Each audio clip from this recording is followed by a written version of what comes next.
रस्ते कोणी काढून देत आहे, सगळं काही होत आहे. जो भ्रष्टाचार आहे तो टिपेला पोचलेला आहे.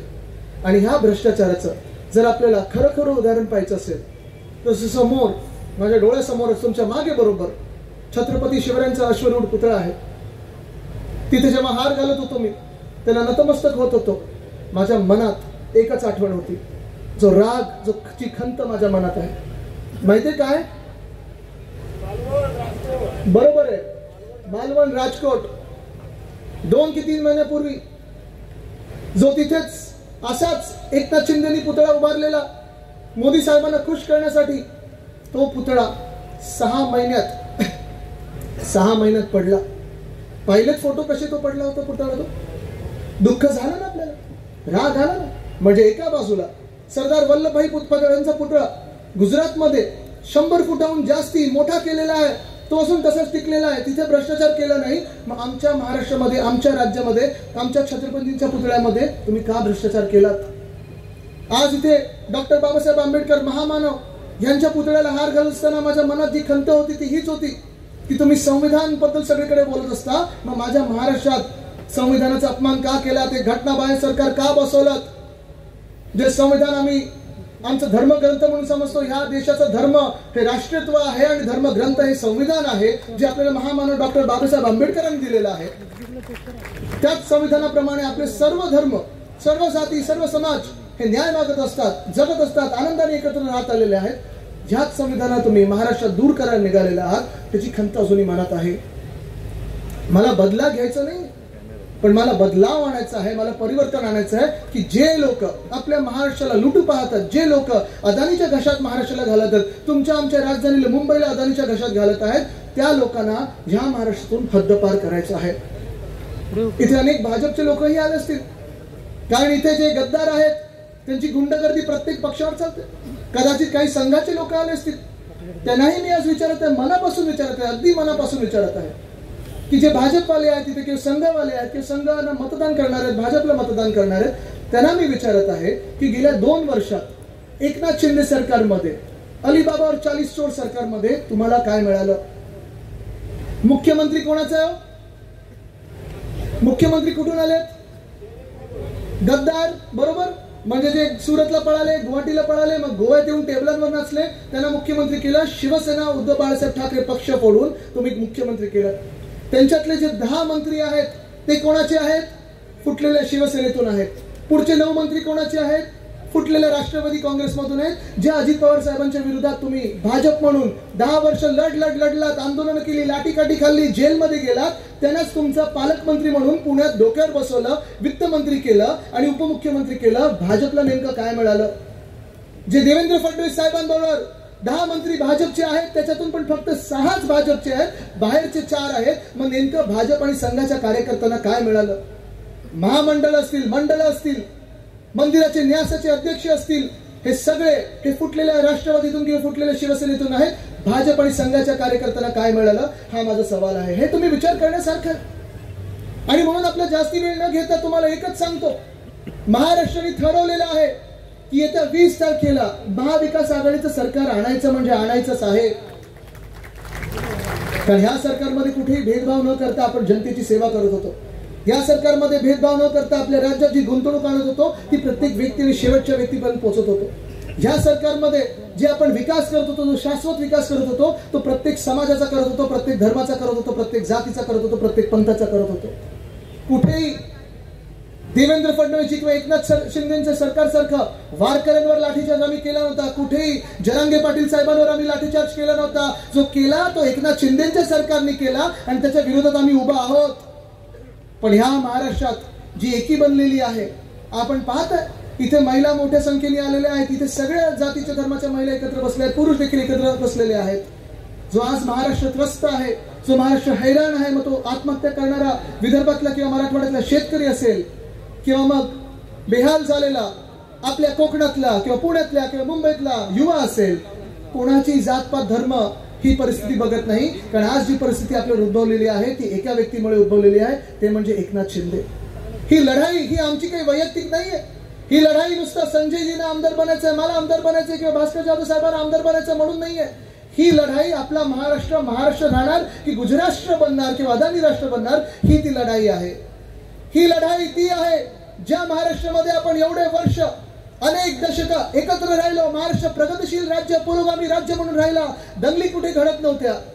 आज ही लढाई आहे जे बाहेरून येऊन आपल्याला सांगतायत की पहा बघा आमचं मॉडेल कसं आहे, उत्तर प्रदेशचं मॉडेल कसं आहे, गुजरातचं मॉडेल कसं आहे.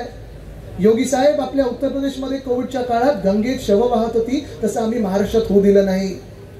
सुरत मध्ये असेल, अहमदाबाद मध्ये असेल, लोक ऑक्सिजनसाठी रस्त्यावर फिरत होती, तसं आम्ही आमच्या महाराष्ट्रात होऊ दिलं नाही. उद्धव बाळासाहेब ठाकरे हे जेव्हा मुख्यमंत्री होते तेव्हा जात पाहता न धर्म पाहता, समाज न पाहता प्रत्येकाचा जीव वाचवायचा प्रयत्न हे उद्धव बाळासाहेब ठाकरेंनी केलेला आहे. आमच्या डॉक्टरनी केला, आमच्या पोलिसांनी केलेला आहे, आमच्या नर्सेसनी केलेला आहे, रेसिडेंट डॉक्टर्सनी केलेला आहे. जो महाराष्ट्र आपल्याला पुढे न्यायचा आहे तो एक महाराष्ट्र धर्म म्हणून पुढे न्यायचा आहे. आहेत ना अनेक उदाहरणं येऊ शकतात, पण खास करून मी आज इथे ज्या बहिणी आलेल्या आहेत किंवा माता आलेल्या आहेत, महिला मोठ्या संख्येत आल्या, मी तुम्हाला विचारत आहे, हे जे एकनाथ शिंदे आहेत तुम्हाला लाडके भाऊ वाटू शकतात का?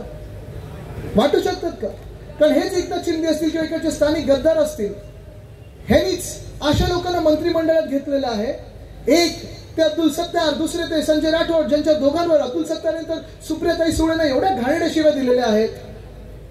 भास्कर जाधव साहेब आपल्याला आठवतच असेल, आपण दोघांनी ते टीव्हीवर एकत्र पाहिलं होतं आणि आपण हैराण झालो होतो.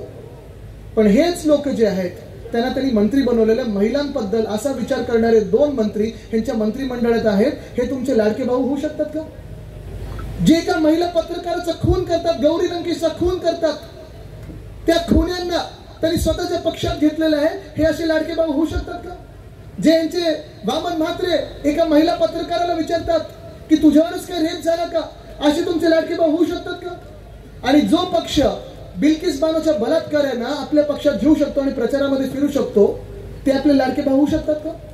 जी शिकवण माझ्या आजोबाने दिली म्हणजे शिवसेना प्रमुख वंदनीय हिंदू सम्राट बाळासाहेब ठाकरेंनी दिलेली आहे की कुठच्याही महिलांचा सन्मान झालाच पाहिजे. जर सन्मान नाही झाला, कोणी बलात्कार करण्याचा प्रयत्न केला किंवा बलात्कार केला, त्या महिलेची जातपात धर्म न पाहता आणि बलात्काराची जातपात धर्म न पाहता त्या बलात्काराला फाशीच झाली पाहिजे, ही शिकवण आपण पुढे घेऊन चाललो. पण ही लढाई हे असल्या लोकांबरोबर आहे, असल्या विचारधारेबरोबर आहे जो आपल्याला महाराष्ट्र लुटायला निघाले, आपल्या महाराष्ट्र विकायला निघालेले आहे, महाराष्ट्र अदानीला फुकटात द्यायला निघाली आहे. जसं मुंबईत तुमच्या आमच्या राजधानी मुंबईची जमीन ही विकतायत, फुकट देतात अदानीला, तसं पुढे या कोकणात देखील अनेक मोठे डोंगर असतील, दर्या असतील, खोरे असतील, नद्या असतील, हे अदानीला देणार आहेत. जर तुम्हाला सगळं काही चाललं असेल, गद्दारांचं साम्राज्य चाललंय, खोक्यांचं साम्राज्य चाललंय, मान्य असेल तर बिलकुल त्यांना मतदान करा. पण ह्या गद्दारी विरुद्ध तुम्हाला जर बंड करायचं असेल, ह्या गद्दारी विरुद्ध, जी गद्दारी फक्त उद्धव साहेबांच्या पाठीत खंजीर खुपसून नाही तर महाराष्ट्राला मागे खेचून झालेली आहे, त्याच्या विरुद्ध तुम्हाला परिवर्तन घडवायचं असेल तर तुम्हाला एकत्र यावंच लागेल आणि लढायला लागेलच. लढायला तुम्ही तयार आहात का? महाराष्ट्र जिंकवण्यासाठी तुम्ही तयार आहात का? महाराष्ट्र धर्म पाळण्यासाठी तुम्ही तयार आहात का? परिवर्तनासाठी तुम्ही तयार आहात का? जे मागच्या 2 वर्षात आपल्या राज्यातून 5 लाख रोजगार गुजरातला नेलेत, ते पुन्हा आणण्यासाठी तयार आहात का?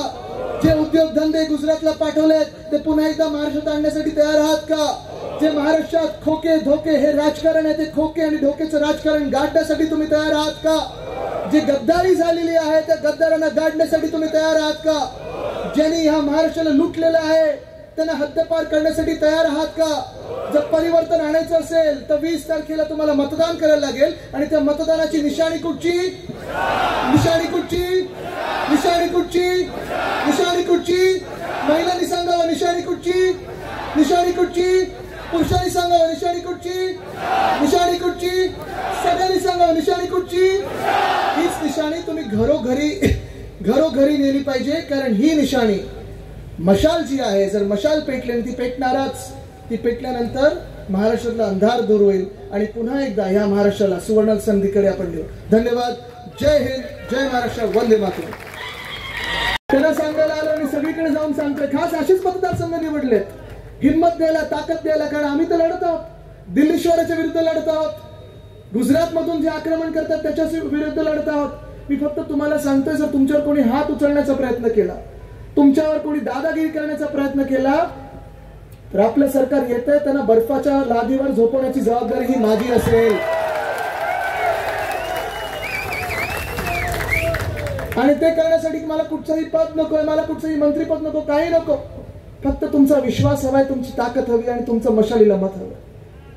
कारण आपण लढत तर आलोय. आणि जो काळ मी आता ऐकत होतो, जो काही राजीनाम्याचा आपल्या सगळं जे काही सत्तांतरचा त्यावेळी जी घटना होती, माझ्या डोळ्यासमोर उभी केली भास्कर जाधव साहेबांनी. जसे ते तिथे होते, मी देखील तिथेच होतो. आणि आमच्या दोघांमध्ये साधारण बघण्याचा पर्स्पेक्टिव्ह, बघण्याचा दृष्टिकोन तोच होता. कारण असं नव्हतं की उद्धव साहेब घरात एक असतात आणि बाहेर एक असतात. कदाचित या राज्यामध्ये किंवा देशामध्ये जर एकमेव नेता कोण असेल जो घरी पण तसाच असतो, बाहेर पण तसाच असतो, खरा मनातून राजकारणी नाहीये ना तर सत्तेला चिटकून बसला असता, त्या व्यक्तीचं नाव उद्धव बाळासाहेब ठाकरे.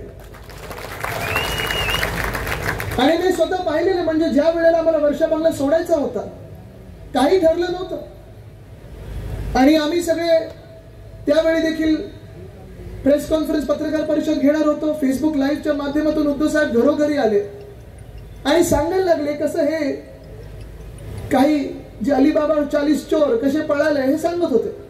आणि सांगता सांगता त्यांनी सांगितलं की आज मी वर्षा बंगला सोडून चाललोय, माझ्या मातोश्रीवर चाललोय आणि लवकर हे पद देखील सोडायला लागेल. ती संपूर्ण रूम थक्क झाली होती, बघत होती. मुख्यमंत्री कार्यालयातले जे लोक होते, जे अधिकारी होते, जे पोलीस होते तिकडचे, ते देखील बघायला लागले, काही तिथेच रडायला लागले. आणि हे सगळं होत असताना जसा कॅमेरा बंद झाला, मी उद्धव साहेबांनी विचारलं पुढे काय. त्यांनी सांगायचं लढायचं, थांबायचं कुठे. मी बोललो तसं नाही, पुढे काय, आज काय आपण राहणार आहोत, कुठे चला बॅगा भरत चला मातोश्रीला. कुठचाही दुसरा राजकीय नेता असता, कुठचाही दुसरा राजकारणी माणूस असता, सगळं काही त्या पदाला चिटकून बसायला केलं असतं, खुर्चीवर बसायला केलं असतं. पण उद्धव साहेब तसे नाहीत, आपल्या मातोश्रीवर आले. त्या मिनिटाला मला सांगितलं आदित्य चला मैदानात उतरा, लढाई सुरू झालेली आहे, या महाराष्ट्रासाठी लढायचं, स्वतःसाठी लढायचं नाही, महाराष्ट्रासाठी लढायचं आहे. पण भास्कर जाधव साहेब, जसं तुम्ही आता एक सांगितलं की उद्धव साहेबांना दुःख कधी झालं, कधी त्यांच्या डोळ्यात अश्रू आले, तसं अजून एकदा दुःख मी पाहिलं होतं. तर ज्या मिनिटाला आपल्या राज्यात येणारा वेदांता फॉक्सकॉनचा प्रकल्प हाताने पाठवला गुजरातला. कारण मला आठवतं जेव्हा आपलं महाविकास आघाडीचं सरकार होतं, अनेक कामं आपण करत होतो. मग ह्याच जिल्ह्यात पर्यटनाच्या माध्यमातून करत असो, गुंतवणूक आपल्या राज्याचे आणणारी काम करत असो. अनेकदा आम्ही मॅग्नेटिक महाराष्ट्राचा कार्यक्रम घेतला होता. आपले सगळे आमदार असायचे, मंत्री असायचे, अधिकारी असायचे. आणि आपल्या 2.5 वर्षाच्या काळामध्ये मॅग्नेटिक महाराष्ट्राच्या कार्यक्रमातून सुभाष देसाई साहेब जेव्हा मंत्री होते, उद्योग मंत्री होते, कारण त्यांचं माहिती आहे त्यांचं काम हे जगासमोर होतं. आत्ताचे उद्योग मंत्री त्यांचा डांबर सोडून दुसरा काय उद्योग आहे हे माहिती नाही कोणाला. तिथे थोडं पलीकडे कळेल डांबराचा उद्योग त्यांचं काय, विक्रांत तुम्हाला माहिती असेल. पण आज जेव्हा आपण आपलं सरकार म्हणून अभिमानाने मागे बघतो, तेव्हा मी तुम्हाला सांगू शकतो आपल्या काळात 2.5 वर्षाच्या काळात 6.5 लाख कोटीची गुंतवणूक आपण आपल्या राज्यामध्ये आणली, महाराष्ट्रामध्ये आणली. 6.5 लाख कोटीची गुंतवणूक. जे करार केले होते आपण, कोविडचा काळ होता, अर्थचक्र बंद पडलेलं, जगात कोणी कुठे जात नव्हतं, व्हिडिओ कॉन्फरन्सिंगच्या माध्यमातून असेल. आणि थोडं जेव्हा आपण लॉकडाऊन उचलला त्यानंतर मी पाहायला लागलो हे मॅग्नेटिक महाराष्ट्राचे कार्यक्रम होत होते आणि उद्योगपतींचा विश्वास जगभरातून एका व्यक्तीवर होता. त्या व्यक्तीचं नाव म्हणजे उद्धव बाळासाहेब ठाकरे. गेल्या 2-3 महिन्यात जी लाडका भाऊ योजना आली आहे, किती रुपये देतात होय आपल्याला, किती देतात? 1500. थोडा घसा बसला म्हणून खडी साखर खातोय ना, तुम्हाला वाटेल की ते भलतं खातो. किती देतात? 1500. पण एका वेळेला 2014 मध्ये किती देणार होते आपल्याला? आता डोळे बंद करा, डोळे उघडा. 2024 मध्ये तुम्ही आलात, किती मिळतात? किती मिळतात? 1500. म्हणजे किती कमी केले यांनी?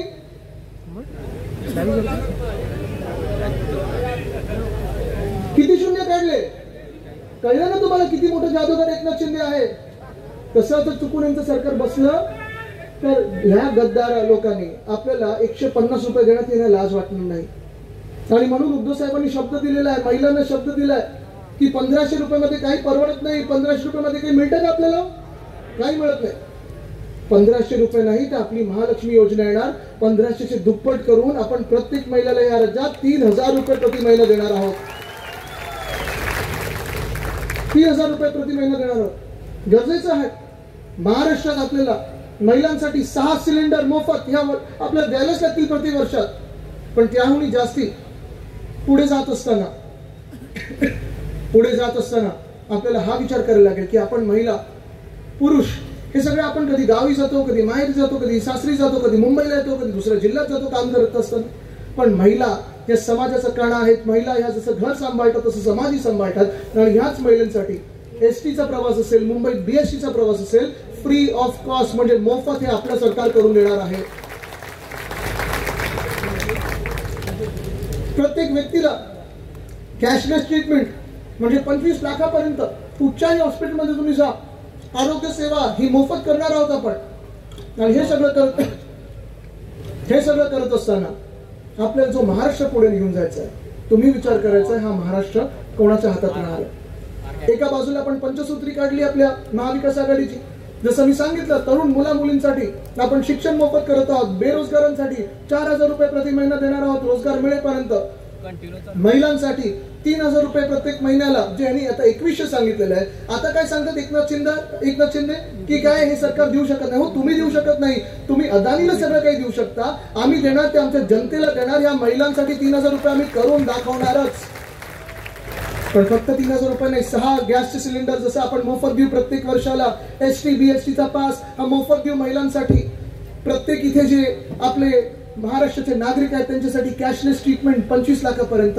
आणि शेतकऱ्यांची जी कर्जमुक्ती आहे महाराष्ट्रभरातली ती 3 लाखापर्यंतची जी कर्ज आहे ती मुक्त करून दाखवणार आहोत. जातनिहाय जनगणना करणार आहोत. 50% पर्यंत जे आरक्षणाची लिमिट आहे ती आपण मोडणार आहोत.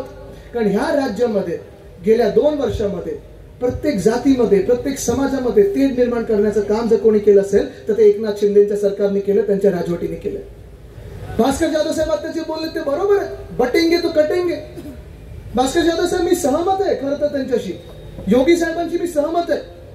ते महाराष्ट्राला सांगतायत तुम्ही कुठेही विखुरले जाऊ नका. आपण जर बाटलो गेलो, आपण जर विखुरले जाऊ गेलो तर हेच एकनाथ शिंदे आणि हेच भाजपावाले आपलंच पॉकेट कापतील. कारण जी लूट चालू आहे ती महाराष्ट्र सर्वत्र हे एकनाथ शिंदे सरकार करत आहे. नंतर येऊन मोदी साहेब बोलून गेलेत, एक रहेंगे तो सेफ रहेंगे. ते देखील आपल्याला कुठून तरी एक छुपा मेसेज देत आहेत, निरोप देत आहेत, संदेश देत आहेत. एक रहेंगे तो सेफ रहेंगे म्हणजे तुम्ही सगळे एकत्र राहा, जातीपातीच्या राजकारणाला, धर्माच्या राजकारणाला बळी पडला नाही, एकत्र राहिलात तर एकनाथ शिंदेच्या घटनाबाह्य गद्दार सरकारकडून दूरच तुम्ही सेफ राहाल हे आपल्याला मोदी साहेब स्वतः सांगत आहेत. जसं आपण सगळे त्यांना कुटुंब प्रमुख समजतो तसं उद्योगपती देखील सांगायचे आणि अजूनही सांगतात की या राज्यासाठी नेतृत्व करण्यासाठी जर उद्धव बाळासाहेब ठाकरे असतील तर आम्ही या राज्यात गुंतवणूक घेऊन येऊ. कारण ते एक राजकीय स्थिरता आणतात. आणि जसं हे 40 स्टोर हे गद्दार घोटाळेबाज खोके काढतात, धोके देतात असं करत नाही. स्वतःबद्दल विचार करत नाहीत, विचार करतात ते म्हणजे जनतेचा करतात. आणि ते करत असताना आपण कुठेही कामगारांना वाऱ्यावर सोडलं नव्हतं.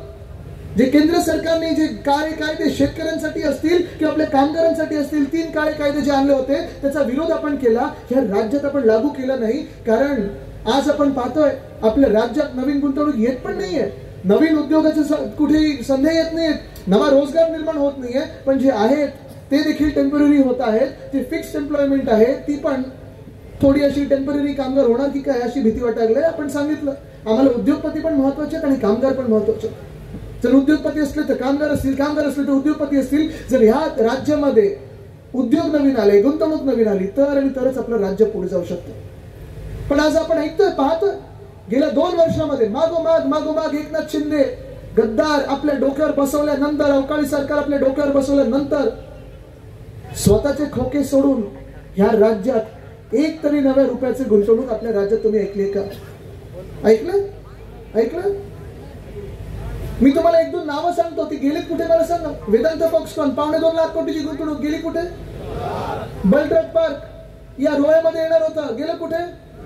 Medical device park Chhatrapati Sambhajinagar ते ऑरिक सिटी मध्ये आणणार होतो, गेलं कुठे? सोलर एनर्जी इक्विपमेंट पार्क गेलं कुठे? एअरबस टाटाचा प्रकल्प गेला कुठे? 40 चोर पळाले कुठे?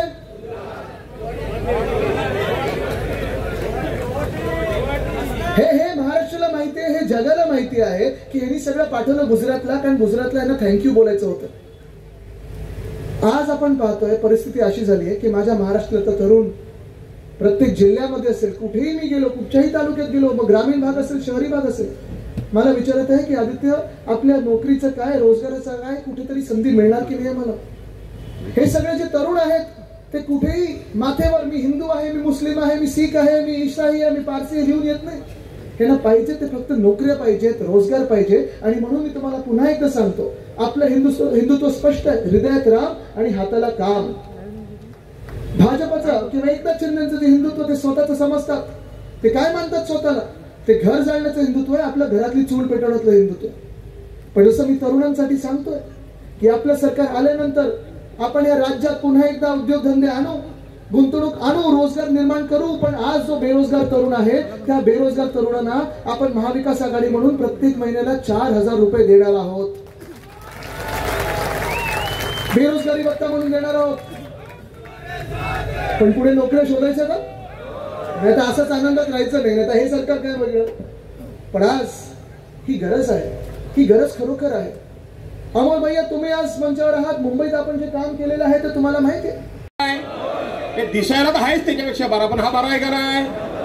आणि म्हणून रामदास कदमांनी आपल्या पोराला पाडायची सोय रामदास कदमांनीच केलेली आहे. तुम्ही काळजी करू नका, बरोबर आहे. त्यामुळे त्यांच्याबद्दल बरं वाईट काय मी आज बोलत नाही. सध्या ते माझ्याबद्दल फारच चांगलं बोलतात. ते 100 वेळा माझ्या विरोधात बोलले तर मी एकच असा शब्द वापरतो की बस रे बस, पुन्हा काय बोलायची हिंमत होत नाही. आणि म्हणून बांधवांनो, भगिनीनो, आपल्याला आदित्य साहेबांचं भाषण ऐकायचं आहे. मी पुन्हा एकदा आपल्या सर्वांना विनंती करतो. काय म्हणाले परवांच्या दिवशी उत्तर प्रदेशचे मुख्यमंत्री योगी आदित्यनाथ या माझ्या महाराष्ट्रामध्ये काय बोलले आठवतंय का तुम्हाला?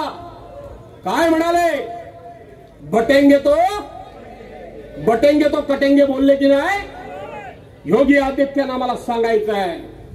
हे बघा, सगळं इथं हिंदू, मुस्लिम, बौद्ध, शीख, ईसाई, ख्रिश्चन, जैन, गुजराती सगळे इथं बसले आहेत. यांना कोण बाटणार? कोण बाटणार आहे? अरे ह्यांना जर कोण बाटणारच नाही तर ह्यांना काटण्याची हिंमत कोणाच्या बापामध्ये असू शकत नाही. शिवसेना यांच्या मागे उभी आहे. यांच्या मागे शिवसेना उभी आहे. उद्धव बाळासाहेब ठाकरे उभे आहेत, आदित्य उद्धव ठाकरे उभे आहेत आणि त्याच्या पाठीमाग आम्ही सुद्धा उभे आहोत. कोण काटणार आहे यांना? कोण नाही. अरे आम्हाला या देशामध्ये एकच नारा आहे. आज पंडित जवाहरलाल नेहरूंची जयंती आहे. आम्हाला एकच नारा माहिती आहे की हम सब, अरे हम सब, हम सब. तो कौन बटाएगा और कौन कटाएगा? कटाएगा कोई हमें? किसी की मजाल है? नहीं है. फक्त आता निवडणुकीच्या शेवटी इकडे काही बटाया बिटाया करू नका म्हणजे झालं. तेवढी काळजी घ्या अशी विनंती करतो आणि पुन्हा एकदा आपल्या सर्वांना धन्यवाद देतो. भाऊ, तुम्हाला शुभेच्छा देतो, 100% शुभेच्छा देतो. तुमच्या लढवय्यापणाची, तुमच्या हिमतीची मी दाद देतो, मी कौतुक करतो. मी तुमच्या पाठीशी मोठा भाऊ म्हणून उभा राहतो. मी मेहरबानी कोणावर करत नाही, तो माझ्या कर्तव्याचा भाग आहे म्हणून मी उभा राहतो. पण तुमच्या समोर या ठिकाणी दाद देतो. आदित्यजी, तुमच्या परवानगीनं फक्त एक उदाहरण देतो, 1 मिनिट फक्त घेऊ काय? एकच उदाहरण देतो. मित्रांनो, पूर येतो, महापूर येतो ना? महापूर येतो की नाही? आपल्याकडे कोकणात तर लयच पूर येतो की नाही? पूर आल्यानंतर त्या नदीमध्ये, त्या पुरामध्ये, त्या महादेमध्ये मोठमोठी झाडं झुडपं वाहून जातात की नाही? मोठमोठे ओंडके वाहून जातात की नाही? प्रचंड मोठे ओंडके त्या पाण्याच्या प्रवाहावर वाहून जातात, प्रचंड वाहून जातात. पण त्याच पाण्यामध्ये एवढासा मासा हा प्रवाहाच्या बरोबर वाहून जात नाही, तर प्रवाहाच्या विरुद्ध दिशेने पोहतो की नाही? चढणीचे मासे आणि उतरणीचे मासे माहिती आहेत की नाही? तुम्हाला माहिती आहे ना? चढणीचे मासे आणि उतरणीचे मासे. ज्या वेळेला पूर येतो तेव्हा मासे वरती येतात, त्या प्रवाहाच्या विरोधात पोहून येतात आणि मोठमोठे ओंडके प्रवाहावर वाहून जातात. अरे हा तुमचा भाऊ दिसाला एवढासा असला तरी याच्या हिमतीची दाद द्या.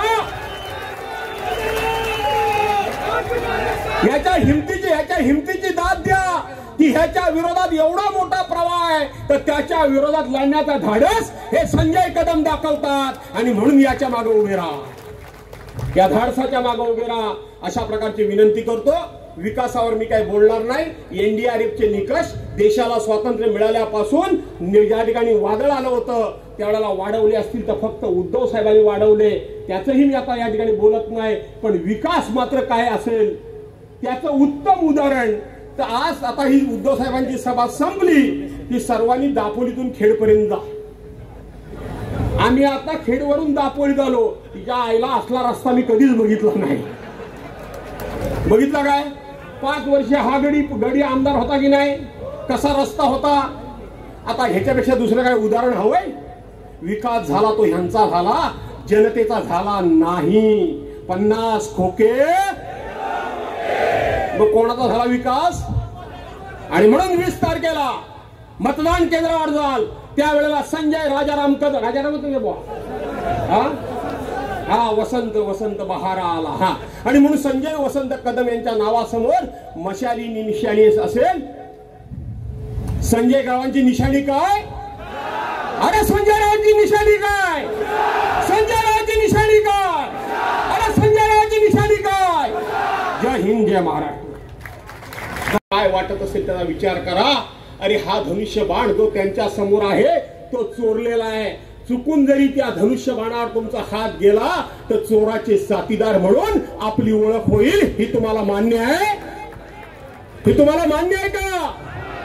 या चोरांनी चोरून नेलेला धनुष्य बाण त्याच्या समोर जर मतदान कुणी केलं, जो कोणी म्हणून शिवसेना प्रमुखांना मानतो, शिवसेना प्रमुखांचे वारसदार विचारक हकदार, आम्ही शिवसेना प्रमुखांच्या शिवसैनिकडून छाती पिटावून सांगतात त्यांच्या सत्सक विवेक बुद्धीला माझं आव्हान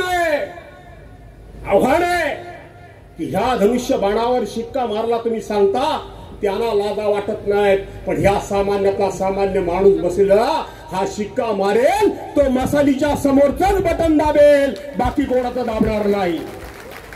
बाकी कोणाचं दाबणार नाही. बांधवानो भगिनीनो अंगाचा भडका उठतो. अंगाचा भडका उडतो. संताप येतो, चीड येते. संताप येते, चीड येते. पण ही चीड तुम्हाला सुद्धा येते. पण आमच्यासारखं तुम्ही बोलू शकत नाही. आमच्यासारखं तुम्ही भांडण करू शकत नाही. पण तुम्ही मात्र एक करू शकता की तुमच्या बोटातली ताकद जी उद्धव साहेबांनी सांगितलेली आहे ती ताकद या निवडणुकीला दाखवू शकता. तुम्ही लोकसभेला तुमची ताकद दाखवलीत, आता विधानसभेला ताकद दाखवा आणि या कोकणातले 5च्या 5 आमदार हे निवडून आणा. आणि खऱ्या अर्थानं आम्ही प्रामाणिक आहोत, आम्ही निष्ठावंत आहोत, आम्ही एकनिष्ठ आहोत हे फक्त बोलू नका.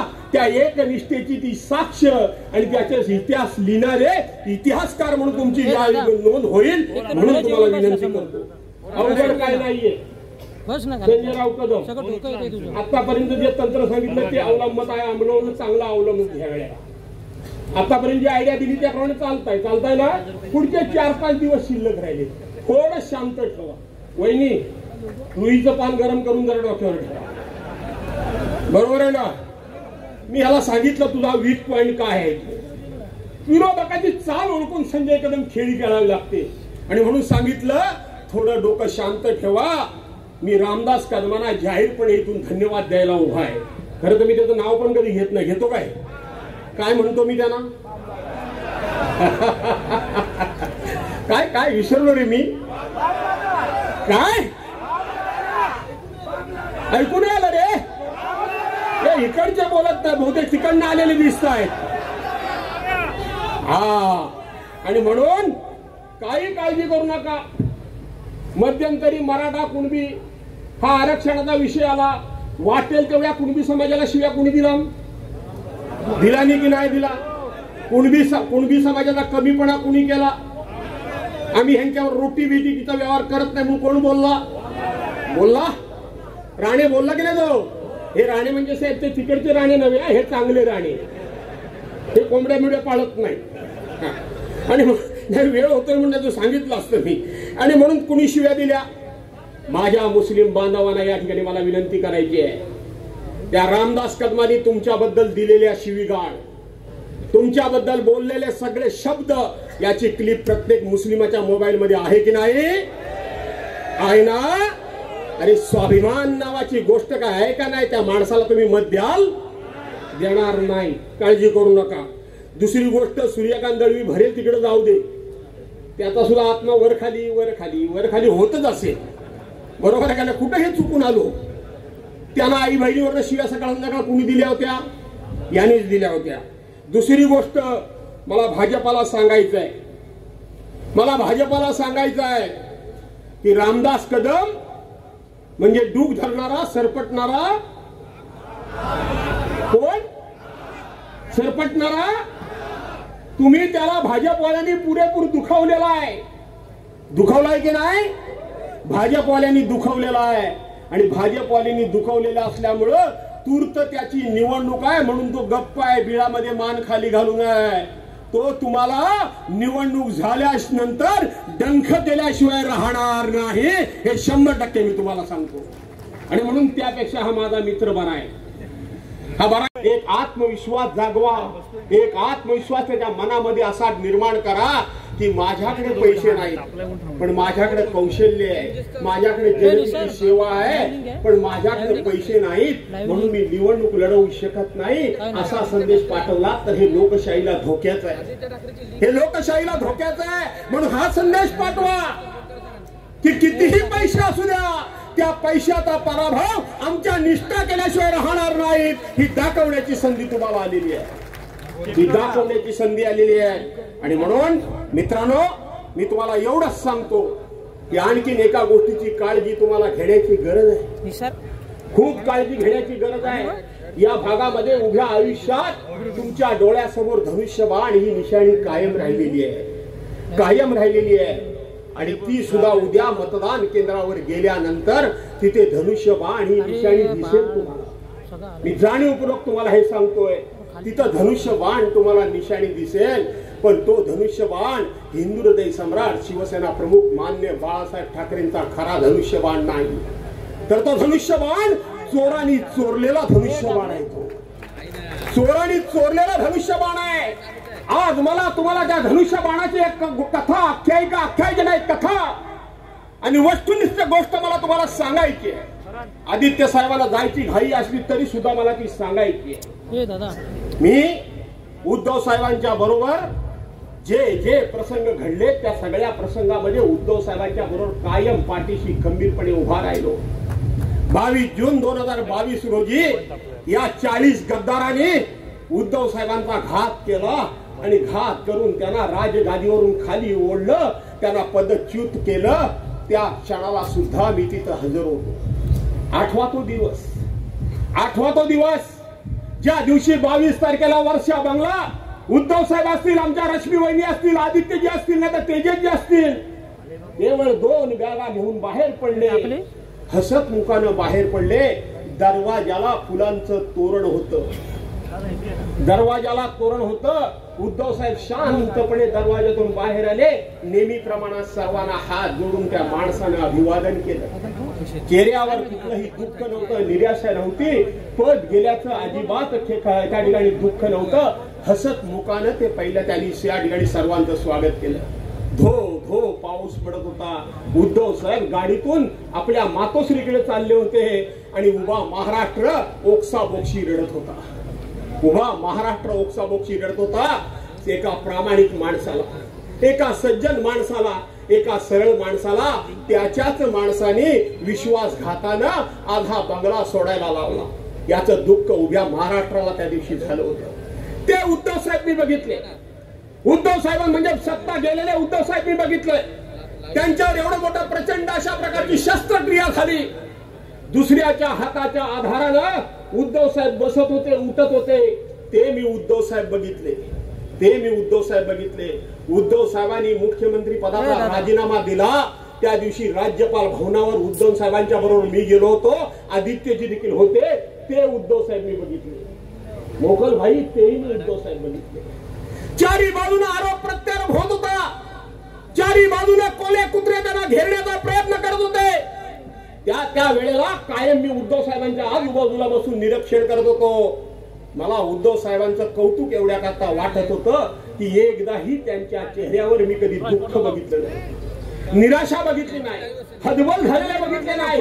अरे खचलेले तर अजिबात उद्धव साहेबांना मी बघितलं नाही. धीर गंभीरपणे आपले रोजचे नित्याचे व्यवहार पाहतात. आणि एक दिवस संध्याकाळी मी भांडुपला, तिथले आमचे रमेश कोरगावकर नावाचे आमदार होते, त्यांच्या सभेला गेलो होतो.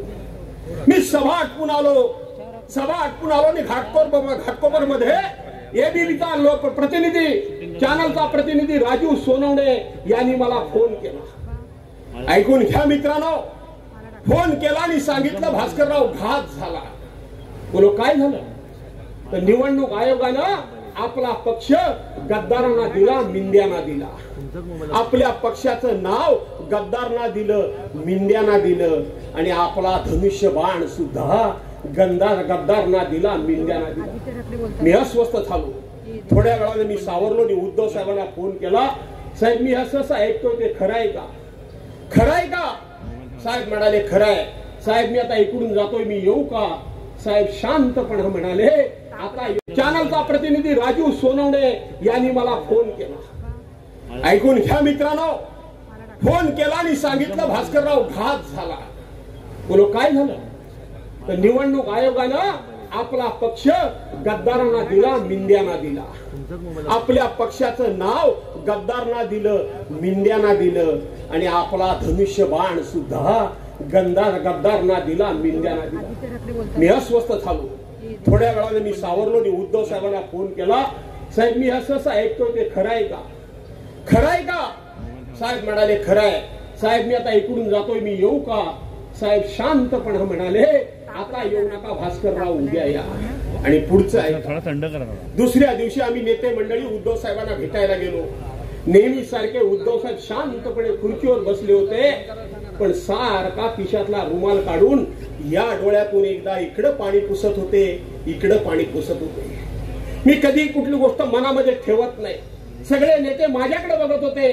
मी उद्धव साहेबांना स्पष्टपणे विचारलं, उद्धव साहेब आज तुम्ही सारखे डोळे पुसताय. उद्धव साहेब म्हणाले नाही, जरा डोळ्याला काहीतरी झाल्यासारखं वाटतंय, सारखं पाणी येतंय, चष्मा बरोबर सूट झाला असं वाटत नाही, नवीन चष्मा घेतलाय म्हणून पाणी येतंय. मी सांगितलं नाही उद्धव साहेब मी तुम्हाला तुमचं मुख्यमंत्रीपद गेल्यानंतर सुद्धा बघितलंय. कोरोनाच्या संकटामध्ये या माझ्या महाराष्ट्रातल्या 12.5-13 कोटीला जनतेला वाचवताना तुमची धडपड सुद्धा मी बघितली आहे. तुम्हाला राजीनामा देताना पण मी बघितलंय, पक्ष फुटताना पण मी बघितलंय, पण तुमचा चेहरा कधी मी पडलेला बघितला नाही. उद्धव साहेब तुम्ही काहीतरी आमच्यापासून लपवताय, पण तुमचा चेहरा तुम्हाला लपवता येत नाहीये. या माझ्या एका वाक्यावर शेवटी ते पण माणूसच आहेत हो, त्यांचा बांध फुटला. त्यांच्या डोळ्यामधून घगा पाणी आलं आणि त्यांच्या बाजूला उभे असलेले रवी म्हात्रे, जे मोठ्या साहेबांबरोबर बाळासाहेबांपासून त्या ठिकाणी त्यांच्यावर काम करतात, ते रवी म्हात्रे मला म्हणाले, तेही रडायला लागले, आम्ही रडायला लागलो. आणि ते रवी म्हात्रे म्हणाले भास्करराव काय विचारता, काय विचार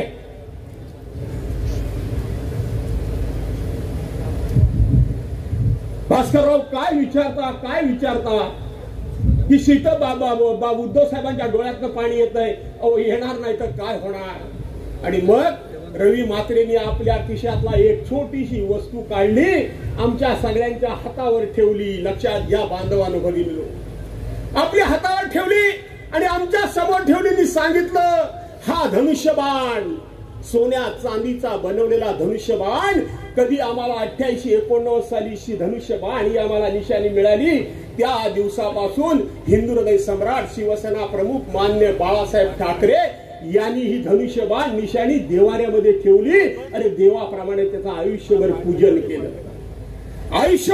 केलं.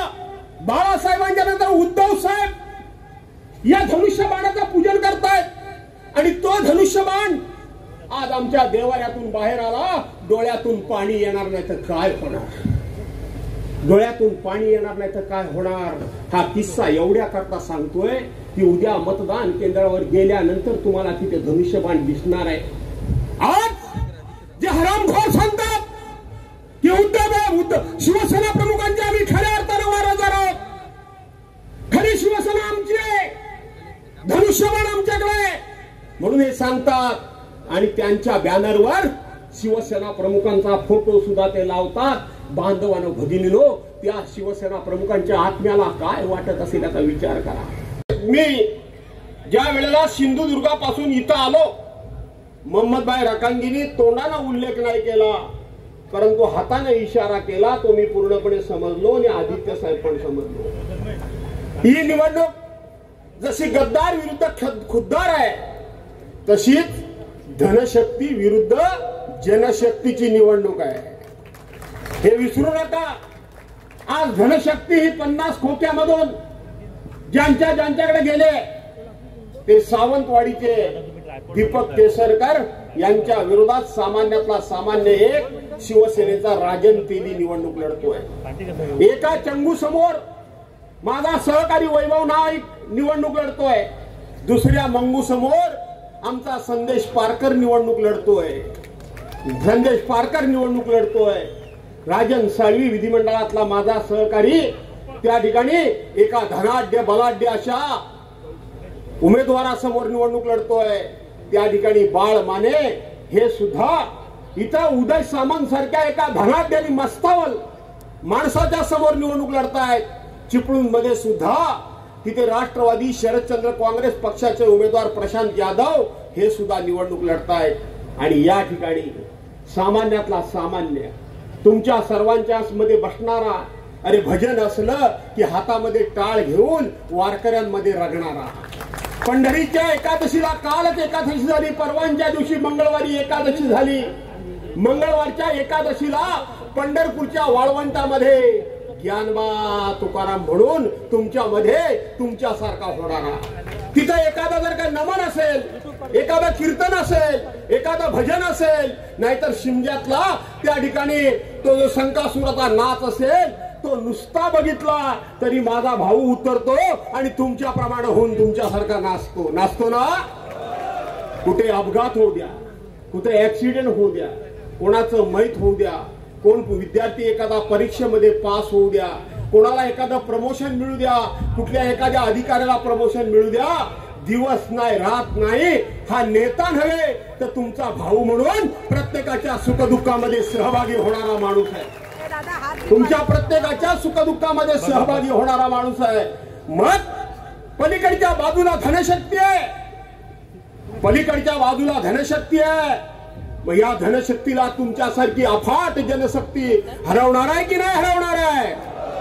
हरवणार ना। आणि म्हणून ही निवडणूक गद्दार विरुद्ध खुद्दार जशी झाली तशी धनशक्ती विरुद्ध जनशक्ती होणार आहे। सामान्यातल्या सामान्य माणसाच्या साथ तुम आगे बढ़ो,